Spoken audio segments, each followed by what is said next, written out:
Good afternoon, good morning, good evening, depending on where you are on this pandemic-wrapped planet, fast-forward planet, where the only thing changing faster than the actual environment is the communication environment. And we're all scrambling to keep up with that day by day, week by week, as the world grapples with how to limit the spread of the disease, how to prevent future epidemics, how to understand the polarization that's led to pretty much a near broken democracy in the United States. That the structures of democracy seem to have held up, but they're cracking and straining under the stress of the new communication environment and the polarization that's built here over several decades, as Peter Coleman at Columbia University and others have measured. Pew has measured particularly. I'm Andy Revkin at the Earth Institute at Columbia University. Although I'm in the kind of the Hudson Valley Bureau, my home here in the Highlands across from the river from West Point Military Academy. And we're going to today look at how do you propel scientific engagement with science in service of risk reduction and building a better society in a democracy that's in a state of deep disruption.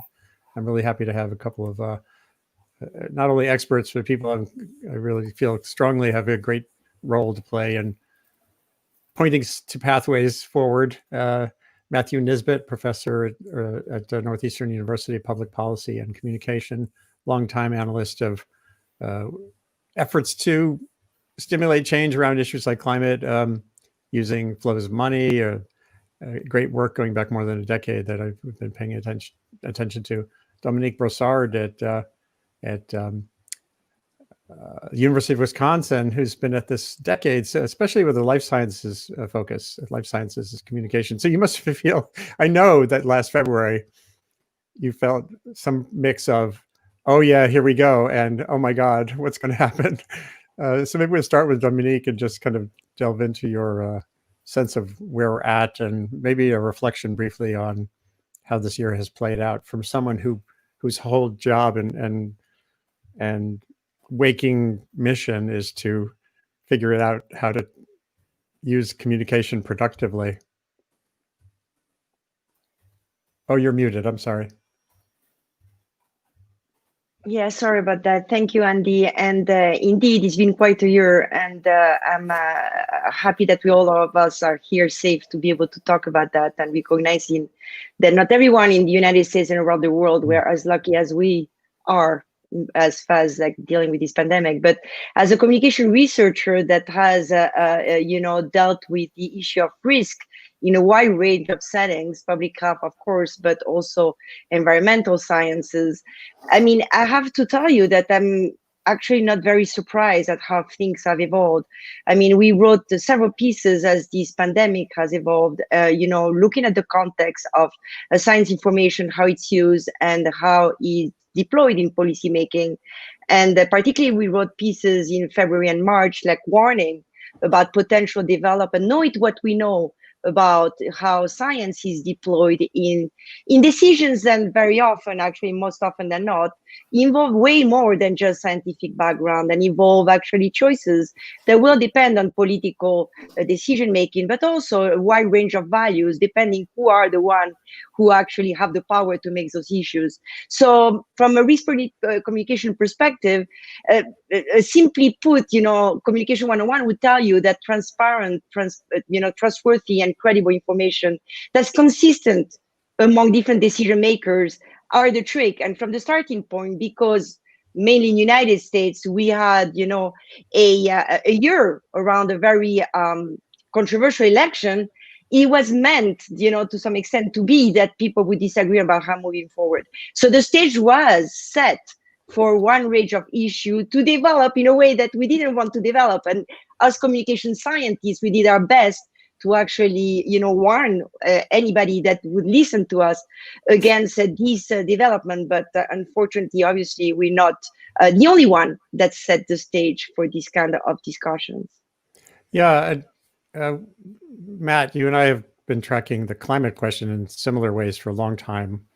And I think one thing that's come clear to me is that there's a grand challenge knowing when you know what you know, about the realities of miscommunication, disinformation, perception, distraction.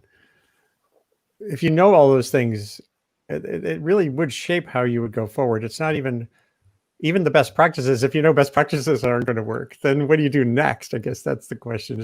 So it feels like it's actually a fundamental, it's one of these issues where you're learning as you have to be learning as you're diving in when the emergency is unfolding. It's still, there's no easy answer. So Yeah, Matt, what's your thinking? Well, I've been lucky to spend the last 6 months on sabbatical. It was in some ways poorly timed, but also perfectly timed, because it allowed me to kind of seek some quiet and some contemplation and really do some deep reading and thinking and observation about what's going on. And so I've been thinking a lot about this. And I mean, one of the questions to ask is like, what kind of problem are we facing right now? It is both from our inability to adequately respond to the pandemic, to our decades-long inability to deal with climate change, to now what we're seeing in the nation's capital with the terrorist attacks on our Capitol building. And I keep coming back to the idea that particularly in this information environment, within this political system, there are severe constraints and limits to what communication can do. Even the best planned, best researched, best financed communication strategy is going to run up against huge barriers. The huge barriers of sort of the partisan sectarianism, as political scientists have now come to see it, is that it's not just that you have a bundle of issues that you think about and you're consistent on when you are a Republican or Democrat, but you see the other side as evil.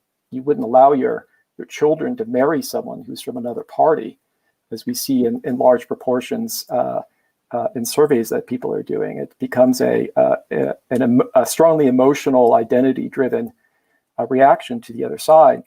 On top of that, you have this malignant sort of cancer of Trumpism that has, Trump himself have exposed what I think is really the problem that we're dealing with, which is, yes, communication plays a role, but it's limited in part because of basically the institutional decay that we have in society.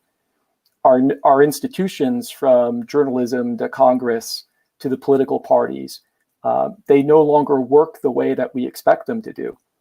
And the more they keep failing, right, the more they disappoint us, the more they're unable to deal with these problems, the more and more we lose trust in them.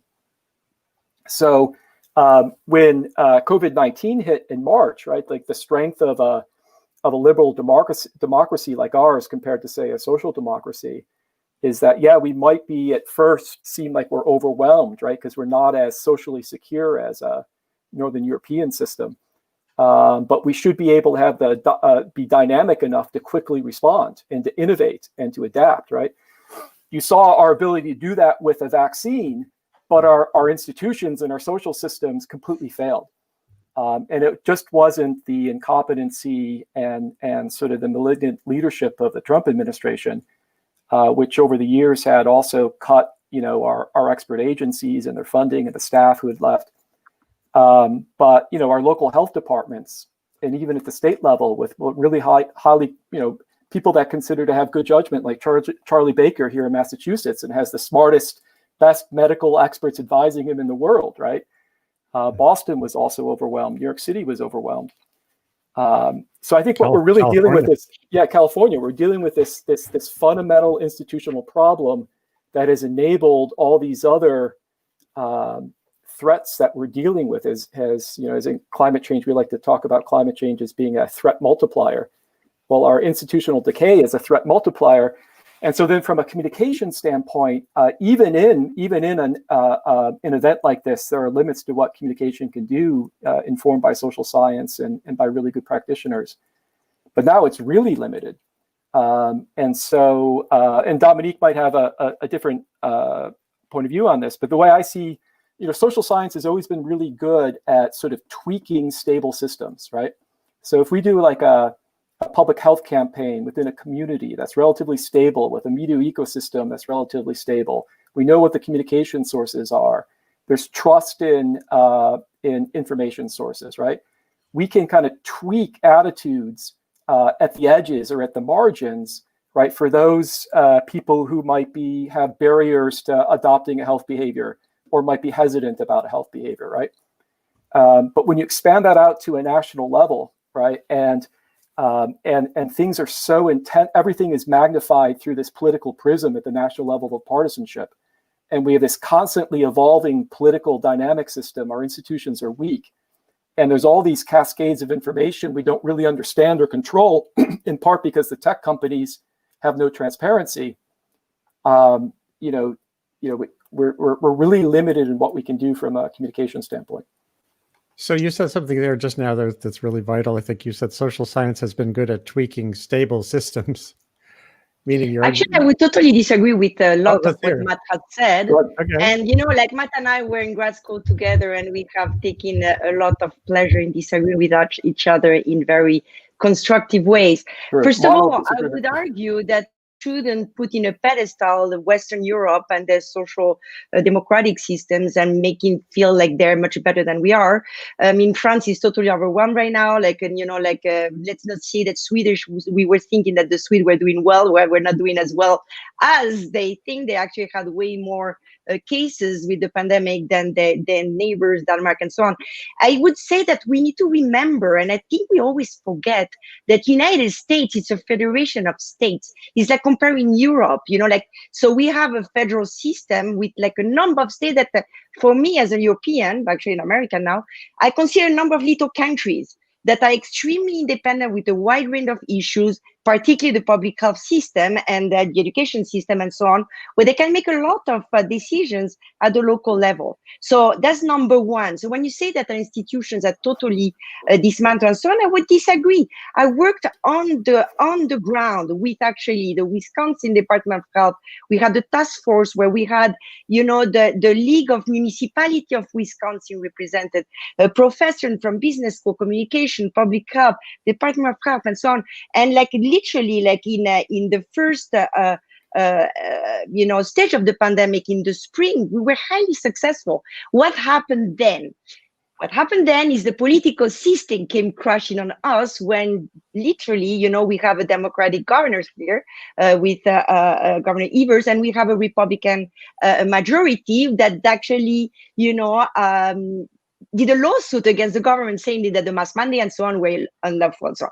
But the system, as far as managing the public health at the grassroots level, by drawing the network of people that are really collaborating, literally, for the good of the community, including business leaders, by the way, that were involved with us, is actually extremely strong. So I wouldn't want to actually dismiss the good work that's been done.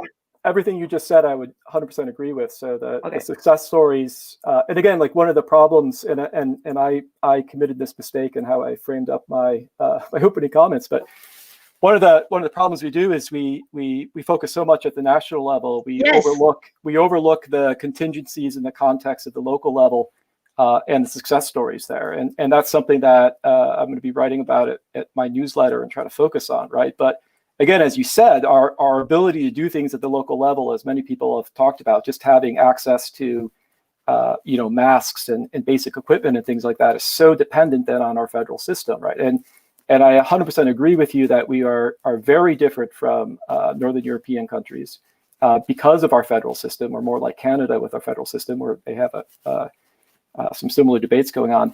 But what you're seeing in Germany and the Northern European countries is that they also are facing institutional decay there. Their social democratic system is fragmented. Society across Western democracies is pulling apart, and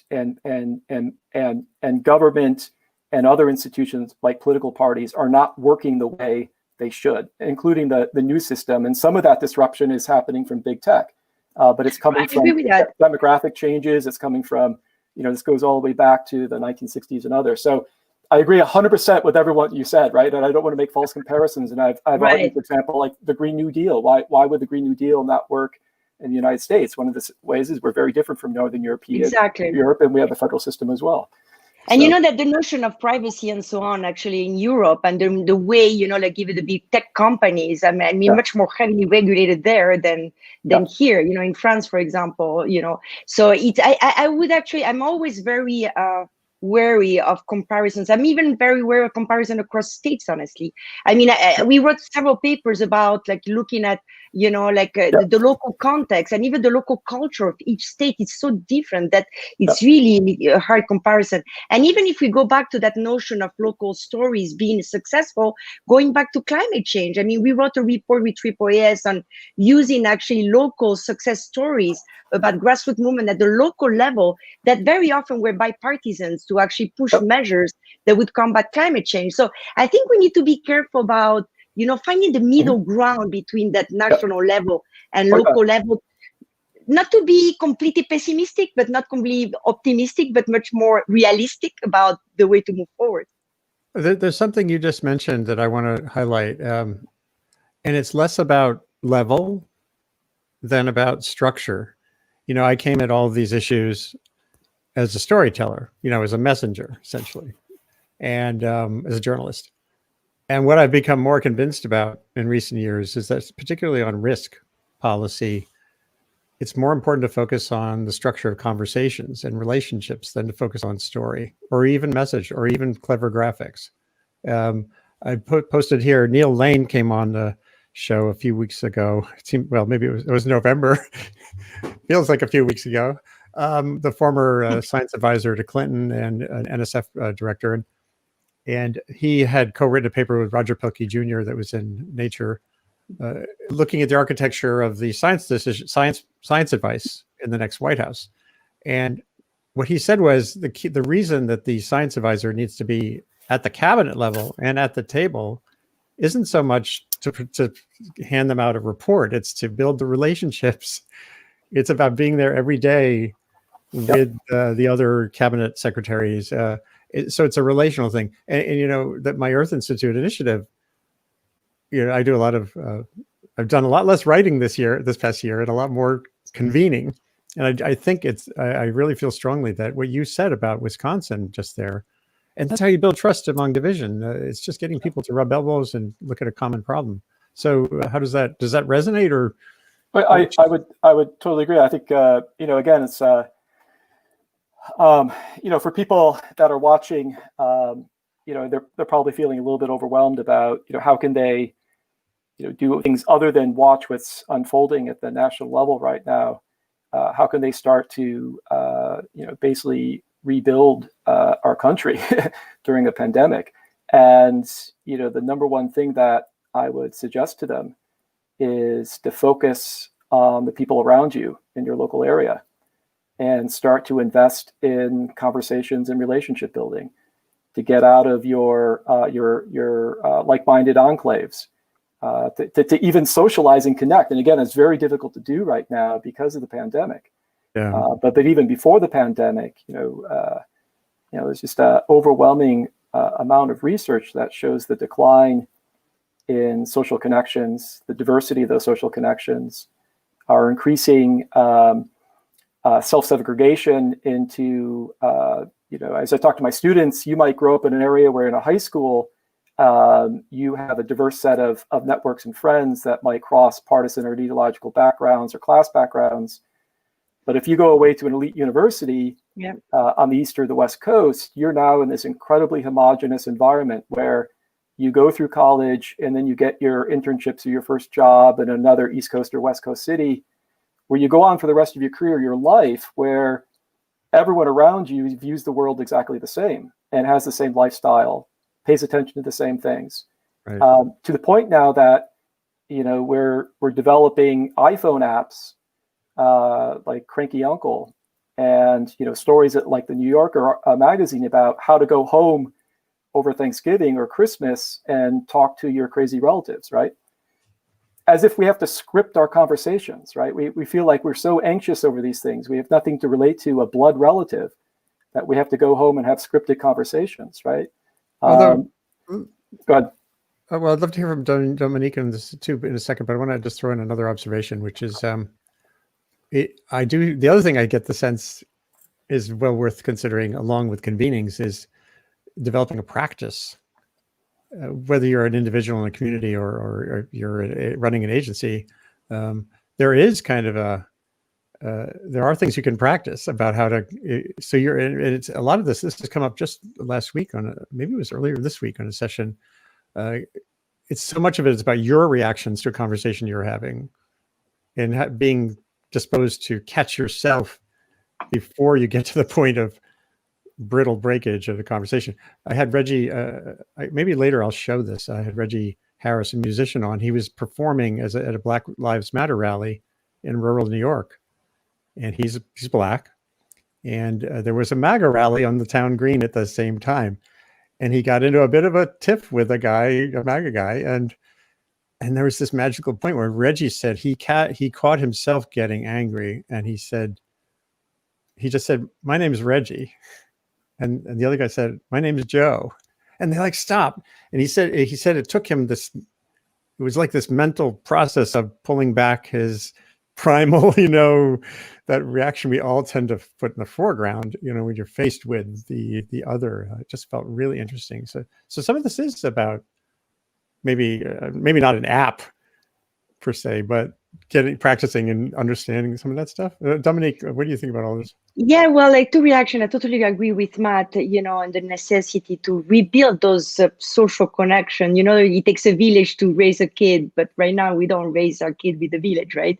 We raise it by ourselves, thinking we know better and so on. So yes, building those connections. And as you say, Andy, there is research actually in cognitive psychology that show that being aware of some of our bias and thinking about them and so on, particularly middle schoolers, actually increase the likelihood of people trying to work into having conversations.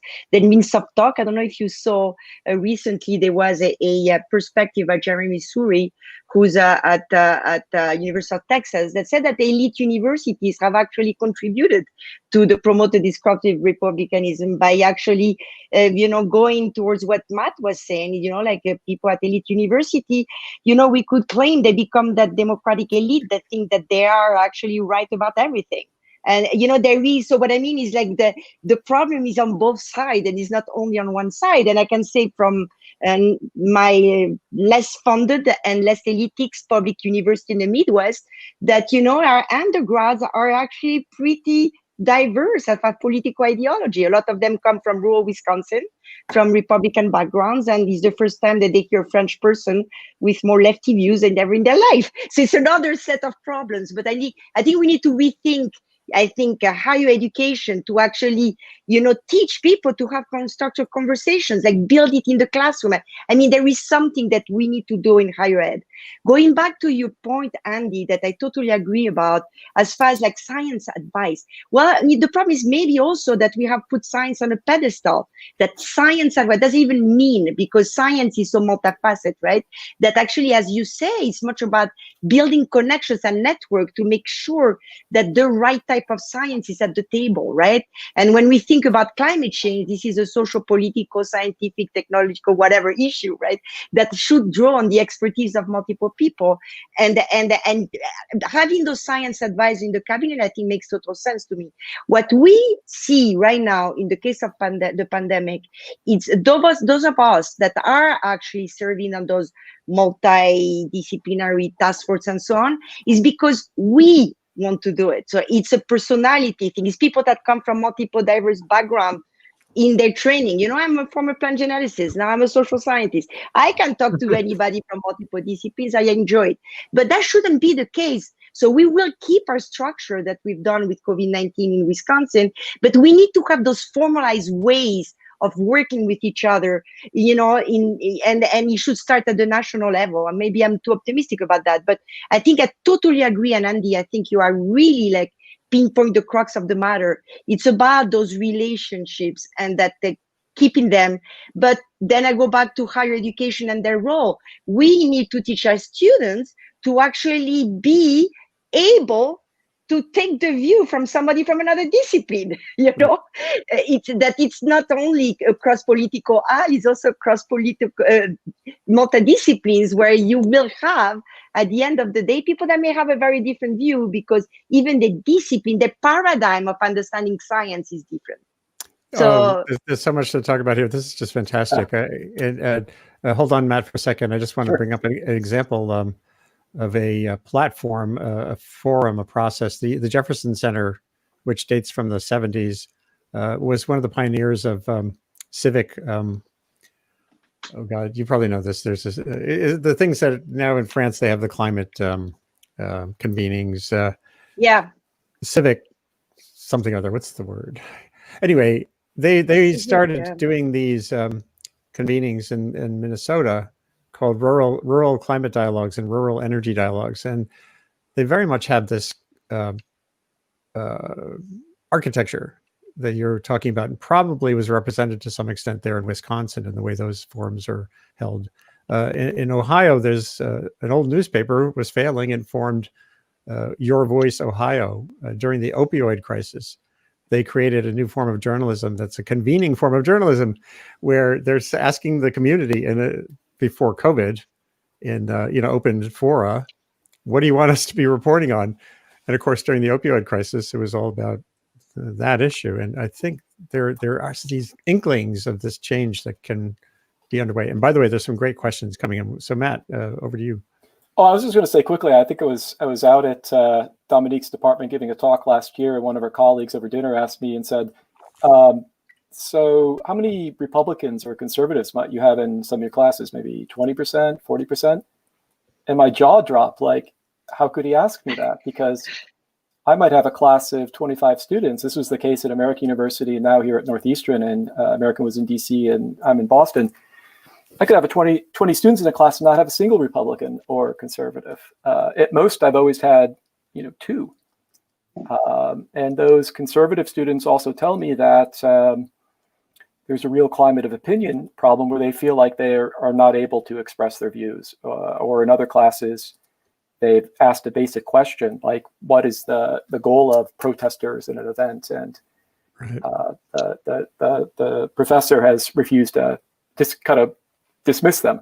But I will say that I think I'm a pessimist about our national institutions, and again, like people that know me, they would find this very strange for me to say this, but our National Republican Party is broken. It has killed itself, and our national politics can't work without 2 political parties. That's just how our system is organized. And it was already decaying, and that's what allowed, in part, Trump's electability. There were a lot of journalism failures, even at places like the New York Times, as Tom Patterson has detailed in the series reports. And then there's very clear research on how Trump used Twitter to leverage his campaign to be elected. And then just now, his Twitter account was taken away from him. Why it took this long, I'm not sure, but it has relieved a lot of pressure now.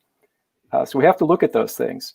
But I think in one case I see if we're going to rebuild our civic culture, our ability to work together and lines of trust, I think a real engine for that can be our land-grant universities, places like the University of Wisconsin, because they have such a large network of alumni.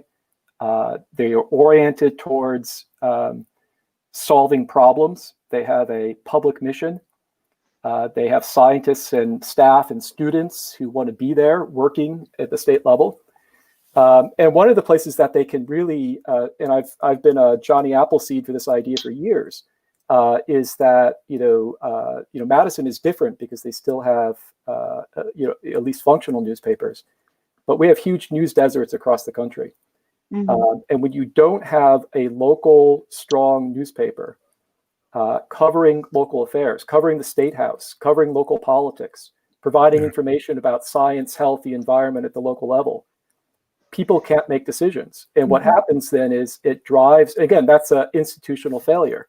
And what it does is it enables people to shift even more where every issue is nationalized, and where they're getting their information becomes national sources, becomes Fox News, becomes MSNBC, becomes social media with no local context. And their trust in the news media would be higher if they did have a local newspaper that was reporting on their community, and they knew journalists and editors that had a strong presence in their community. So again, I think and so what is the solution to that? What is the solution to the news desert problem? And I'll just leave it at this, is that a couple of years ago with John Wibby and Leshu Bayak at Northeastern University, we did a study with Shorenstein Center at Harvard, where we looked at all the foundation funding over 5 years related to media. And one of the interesting takeaway findings is that foundations weren't nearly putting enough money into supporting directly journalism. Even the Knight Foundation, which was funding a lot of research and doing a lot of good work, one of the takeaways is that they weren't nearly putting as much work into directly supporting news organizations and journalists. And that research had an impact in that they started to rechannel some of their sources. But I don't know what the new model for journalism is. There's problems with foundation funding as well. But I think land-grant universities, in combination with local public radio stations as digital platforms, have to be part of the solution. Certainly makes sense to me. There's some great questions that have come in. So let me see if I can pull some of those up. First, there's just a comment here from Joanne McGarry, who's from Northern California, as a frequent visitor here. She talks about Father Greg Boyle of Homeboy, talks about radical kinship. This was when you were talking about that crossing the aisles kind of. So I'll probably Google for radical kinship and look that up. I think it's about this idea of building common ground. But here are some of the questions that have come in. A unnamed person on LinkedIn says, this is so critical that we have scientists at the table and promote trust and social learning. There has been a tendency to keep science separate from the debate under the guise of scientific independence, but having scientists be part of the community, talking and debating with others will become a vehicle for science to be heard. I assume that feels resonant with what you were saying a minute ago. And then Diane Finch says, I agree with the local approach. I joined 2 local committees working on climate and conservation and find that this leads to coordination with other towns, getting more done this way than writing stories and books. Quite inspired about local action. I think there was one other. Oh, that's it for now. Oh no, here we go. Diane Finch. Oh, I missed Deborah Brosnan's. Anyway, I guess there was Deborah's a good risk analyst. For example, we are developing an aggregate multi-town approach to energy, moving from 5% to 50% to 100% renewables for groups of towns in our country. There are more opportunities than I realized at the local level. That reminds me, here in the Hudson Valley, there's this thing called community choice aggregation, where you can buy your power, if you choose to, in the community scale, from just wind or solar off the grid. And it's the towns here are very mixed politically, but there's a lot of support for clean energy. So again, the more discourse there is, I guess the more chance there is of finding some common ground. Sorry. No, I just wanted to comment. Go ahead. No, all yours. I just wanted to comment on something that I learned during the pandemic and some work I was doing with the National Academy of Science of some networks that existed at the town level that I was not aware of, and particularly there's the National League of Cities. I gave talks to a multitude of mayors about like different approaches to pandemic and so on. So they rely on each other very often. And some of those mayors were saying that talking to fellow mayors from other states is actually better than going through the state structure to go through the governors and going back down. So I think there's also those networks, the locals meet locals from different communities that maybe be something that could build on the land grant approach, and like using the extension systems and so on, that we need to think about. But another thing that I wanted to say though is that there's something when we talk about scientists, like there's a push for scientists to communicate, to engage, and so on. But I would also, give a word of caution back, because you can also, make things worse if you don't know what you're doing. When engagement sounds great on paper, but engaging with communities that feel that they're not listened to and they feel attacked and they feel that, we're elitistic and so on, can also backfire. So I would actually strongly advise for any scientists on the call that, that there's a lot of resources on engagement with science and engagement with the public that they could, look at AAAS and National Academy of Science and so on. Because unfortunately, the way our educational system is set up right now, I don't think we actually teach future scientists how to be good people to engage with. So again, he relies on personalities, but not on potentially, you know, as you were saying, Andy, being aware of your bias, all that stuff, right? Like, so we just assume people know how to do that, but not everyone should be going to talk to communities, I guess. I think go ahead. Just briefly, there are some fora and techniques that seem to be emerging. They're slowly emerging. The American Geophysical Union, I think it's about 6 years old, Thriving Earth Exchange. And it is a forum in which scientists and communities have a consistent relationship to look at a problem like chronic flooding or, you know, bad soil.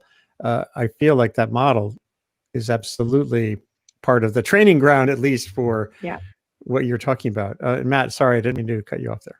Oh, I was going to say a couple things. I mean, one is, again, like if we look down at the local level and we look for optimism and hope, you know, you see a lot of strong leaders who are mayors. You see a lot of Republican mayors who are trying to address issues of resilience and energy at the city level, who take climate change seriously. Yeah. And in part, that's because they're much closer to voters and their communities in terms of accountability. And they're not coming up through a primary system that's non-competitive. Once you get to the general election system, there's all different types of different factors for that. They have to build relationships. They have no power unless they have relationships. With a whole diverse group of stakeholders. They're much closer, and their decisions matter, right? People get killed in a storm or severe weather unless they're making the right decisions. Where there's no accountability like that for a member of Congress or a president. The second thing I would say, and I wrote a piece in American Scientist magazine right after the 2016 election, and you know, I basically made a similar argument. I said, you know, there are limits to what really good communication and public engagement can do, and scientists, the scientific community, has to think broader and deeper than just doing better public engagement and science communication, and that they need to share responsibility in the mess that we're in, basically, in the decay of our institutions. Because if you look over the last 20 years, at least, even deeper, you know, as much as scientists talk about being under attack, the STEM community has thrived. Even under Trump, you know, federal spending on R&D continued to rise. They, you know, through every recession, university communities and the STEM community has done okay, if not better, because they get an infusion of stimulus under the Obama administration. Whereas everyone else in society, except for, you know, the top 5 or 6% income earners, are falling behind. The outputs of science, from biotechnology to Silicon Valley, they create great wealth, but that wealth is not equally distributed. The rich get richer out of that innovation, and that increases more income inequality. And some of the creations of the STEM community in terms of information technology have been incredibly disruptive to institutions. So to the extent that the STEM community feels under attack, a lot of it inadvertently has been because of their own work. While they've also been relatively protected from the forces that have hit the rest of society. Science thrives in globalization. Science thrives in a world of innovation and technology. Science will only get better from innovation and technology, while other people lose their jobs. So the scientific community has to think broader than science communication and engagement. They have to work with other sectors in society to think about things like, how do we rebuild our educational system, not just focusing on STEM education, but our educational system generally. How do we rebuild a higher education to make it more affordable and accessible? How do we re-examine science education, for example, that science majors are too narrowly trained? They are overburdened with science classes. They're not able to take enough of a liberal arts curriculum where they're learning, you know, the great works of arts and literature that provide them wisdom to think ethically about issues, so that when they go and become a quantitative scientist working for a hedge fund or in Silicon Valley, they take a step back and have second thoughts about the ethical implications of the work that they're doing. They're making a lot of money doing. Or, you know, how does, you know, you can't think that people are going to be able to make collective decisions about science, technology, and the environment unless we have a thriving news media system, both at the national level and the local level. Where is news about climate change and the environment going to come from? Where is news about public health? So, again, and so just to come back to, there are limits to what social science can do, but at the same time, the STEM community has to take responsibility for the inadvertent shockwaves and ripple effects of their dynamic creativity and the wealth that's been generated and the disruption to institutions. And they have to work with others and rebuilding our institutions and basically rebuilding our country. That what you said about how scientists are trained and actually what their incentives are gets to a lot of this too. Salim Ali, who's been on the show before, studies kind of ecological systems and industrial systems together. He was on the show right at the beginning talking about global risk monitoring. He says, good discussion in my area of research on mining. It is also very difficult to get alternative views presented, highly polarized, even though we all need minerals.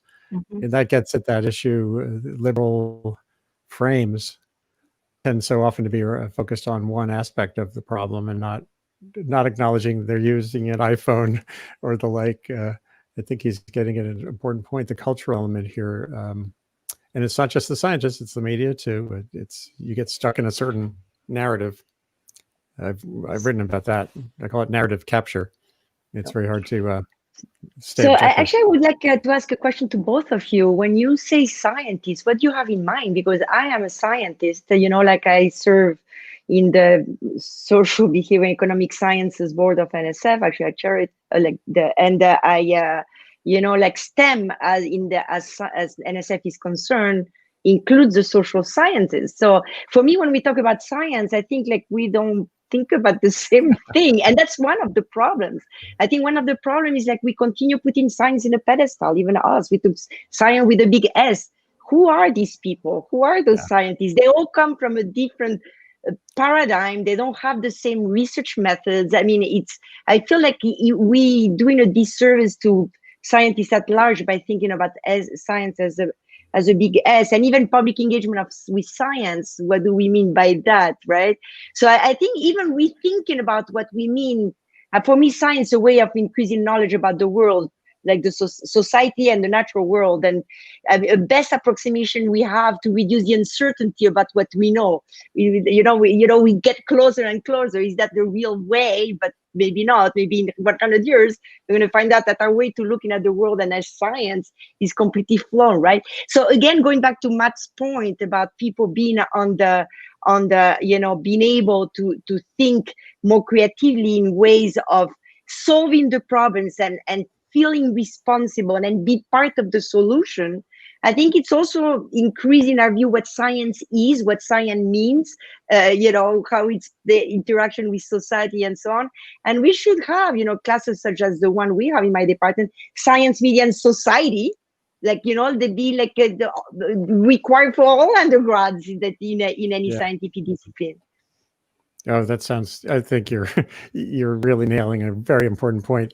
And it's a point that I value when I see it happening, which is avoiding simplistic labels or over distillation. There's a group of journalists around the world now. They're all female. They've been trained from the ground up. They're in developing countries, and the entity is called Global Press. Even their style book, the way they train their journalists, is not to use any catchphrase. Nice. Not to say climate crisis, not to say poor. They don't use developing countries. They think that's too laden and too unclear when you're talking about developing countries. So absolutely what you say about scientists or science is really vital, I think. But then you still have to have a discourse that sort of looks at these general frames of view on a problem and figures out how to... But maybe we cannot. Maybe we cannot have a general view. Maybe every problem in itself is specific enough that we should not, like even like, let's say COVID-19, the scientists are going to come at the table, or the policy decision that are made, are going to be very different than for climate change. Maybe it goes back, Andy, to not thinking in terms of that framework, but more about relationships, about networks of relations that could be potentially applied to any problems. But so I wonder, like, and again, this is very grandiose, but I wonder if our way to look at the thing is flawed. Like, we are, to some extent, and go back to Matt, who's always been such a deep thinker, you know, he says we need to reshape everything.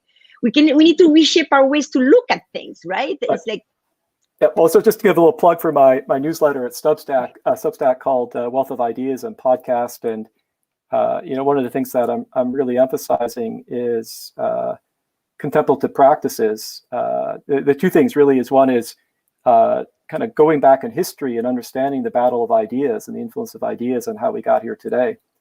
Looking at history to really understand today's moment. The second thing I'm emphasizing is, what does it mean to have a moderate mind, right? It kind of, being a moderate is kind of like a dirty word now. It means weak, or you don't stand for anything.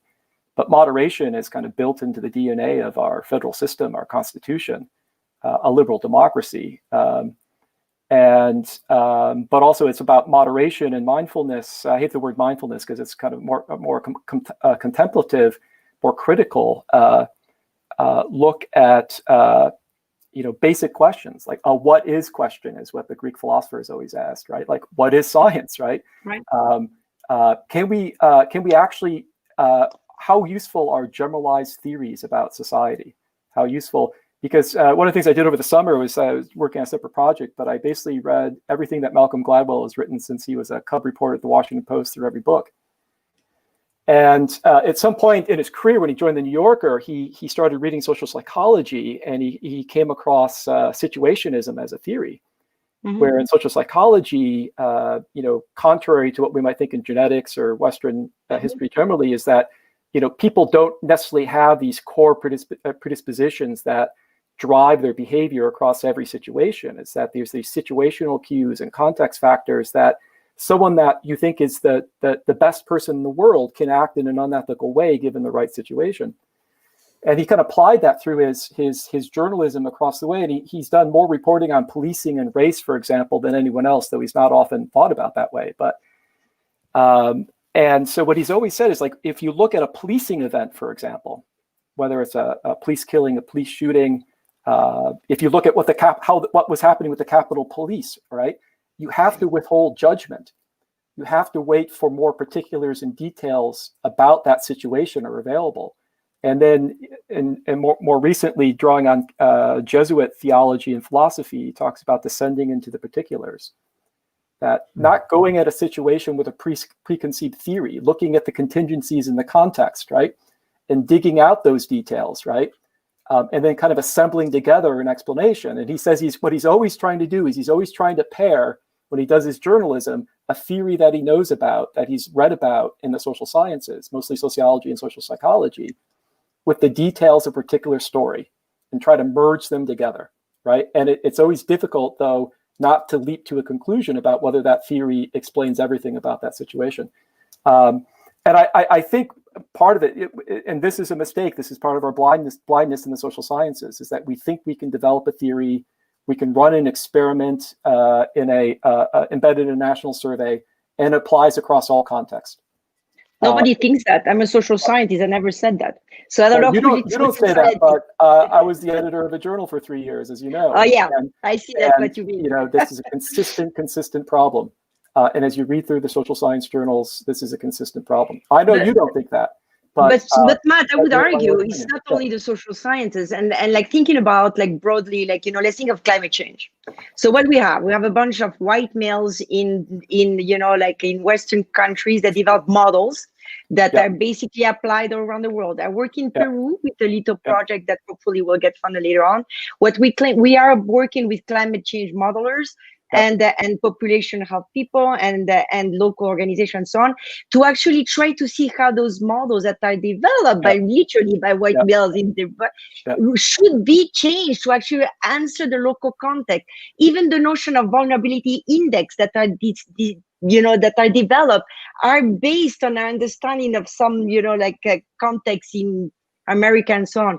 And so, like, it's not only, like, you know, like the social sciences. Like, if you think of climate science, this is really, really something that's developed at the global level, without really taking into account any local context. As a matter of fact, it's interesting. In Peru, we had areas that constantly flooded. That people like in the Amazon, Iquitos, that's where we're working. People have developed a resilience and a way to live with the floods because it's part of the history. So that's a different type of community resilience than we understand, but we apply the same models there. So it's not just the social sciences. Andy can talk more about that, but I have something to say about that. Andy's probably going to say something. Well, yeah, and that gets at this huge framing problem around the climate problem from the very beginning. As you all know, I've been writing about this since 1988. Here's my little museum object here, and so climate scientists basically had the helm for the first generation, literally 25 years. I would say this whole thing was framed around climate change as opposed to climate risk. And I've said more than once, I've never written this in a big way. I assert that we would have been better off if we had launched the Intergovernmental Panel on Climate Risk, because that starts with the phenomenon on the ground. What is it that matters to human societies about the climate system? And how much of that is driven by climate change, and how much of the change in risk that's going on the ground is profoundly dominated by decisions on the ground. Where you live, how poor you are, how adaptive you are. So if we had an intergovernmental panel on climate risk, then climate change science would have been in a better box.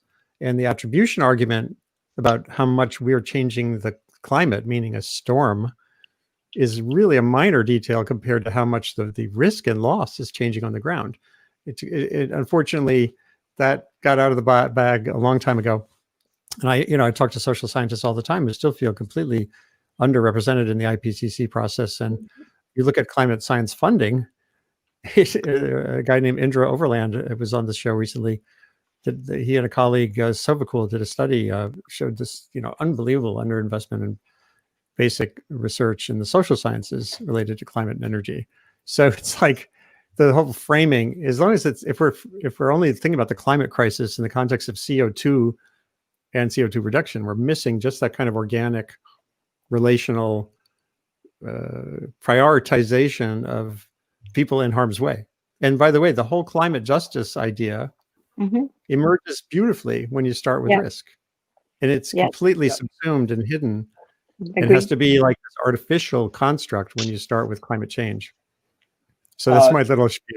Well, yeah, I mean, I've with Declan Fahy, my colleague, we've written journal articles highlighting the style of journalism that Andy pioneered when he was at the New York Times and then also at .Earth, where he was able to take us sort of upstream and look at these complexities and these uncertainties relative to how climate science is produced, and then how it's talked about and debated and its implications for policy.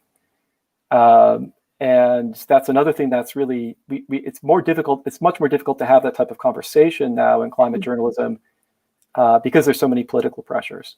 If you start to have that conversation, you are bullied on social media, and no editor and no journalist wants their editor to see that.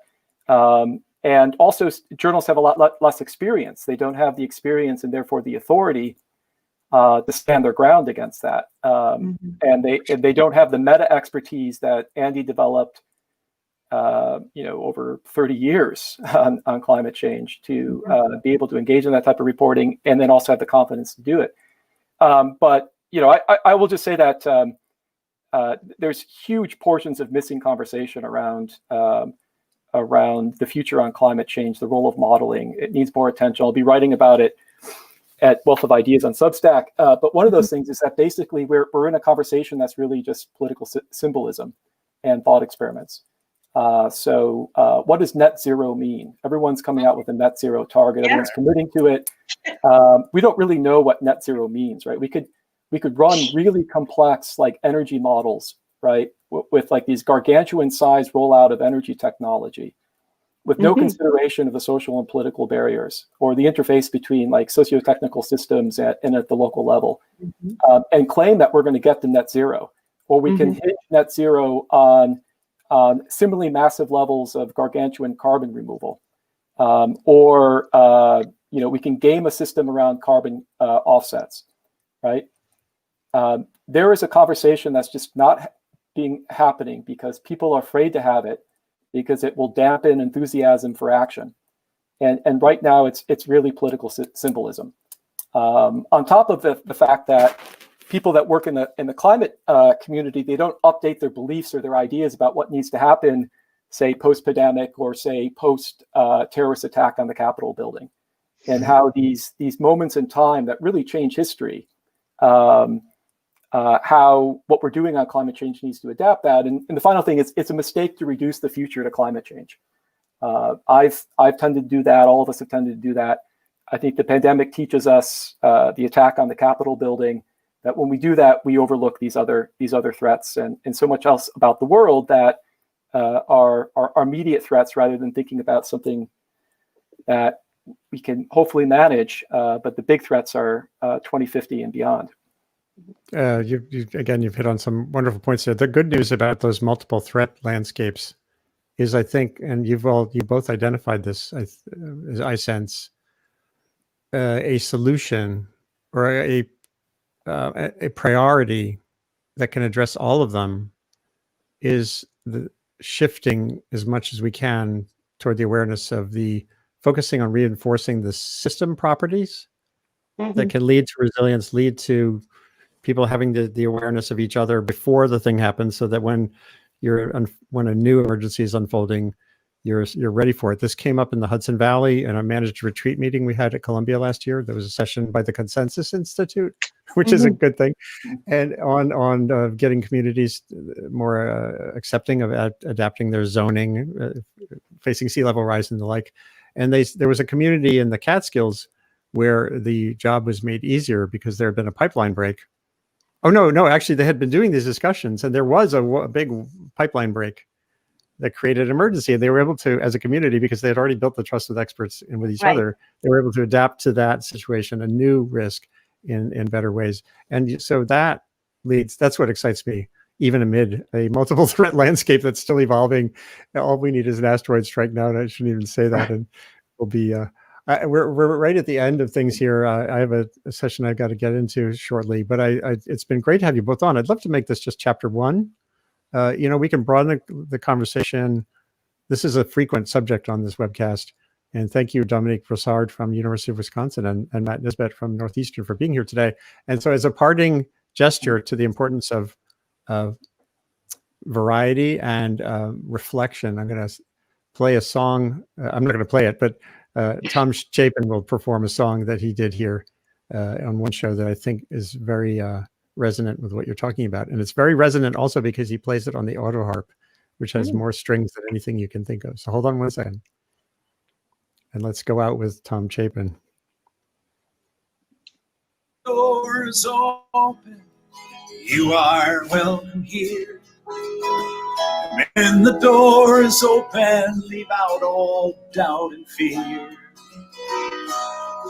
We'll plant a seed together and together watch it grow, and learn once more what we already know. Lift up your voice, rejoice in what we've found. Let every heart take refuge in the sound. Feel the walls around us tremble, we will surely bring them down.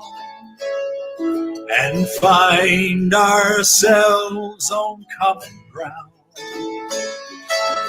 Find ourselves on common ground.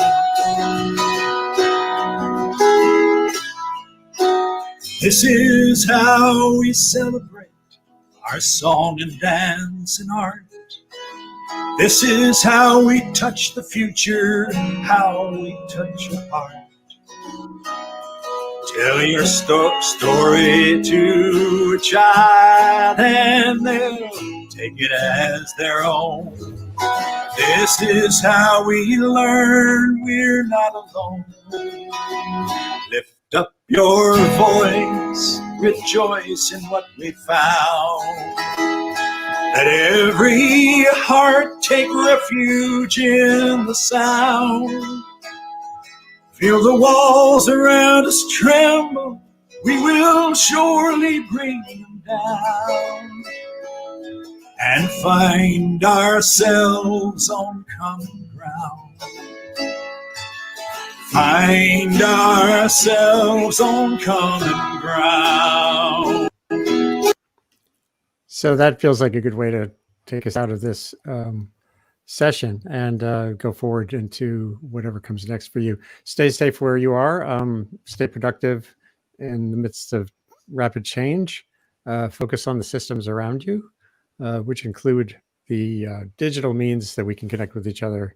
And one of the adventures I'm trying to have is figure out how to make this a tool for that crosstalk that's not just brittle like it is so much. And just to close out, this is the Sustain What webcast of the Columbia University Earth Institute initiative on communication and sustainability, here several times a week to explore ways to make the most of this insanely overwhelming sometimes communication system we're all living and immersed in. We'll have more sessions coming on Sunday. Tune in for our Sunday show with a very special Indian artist, Mitali Vamik, leading off, who's one of the masters of Hindustani traditional music. And next week, lots of sessions coming that you'll learn about. I haven't had time to post them yet, so we'll get there. Thank you again, Matt and Dominique. Thanks, Andy. Thank you. Bientôt. Au revoir.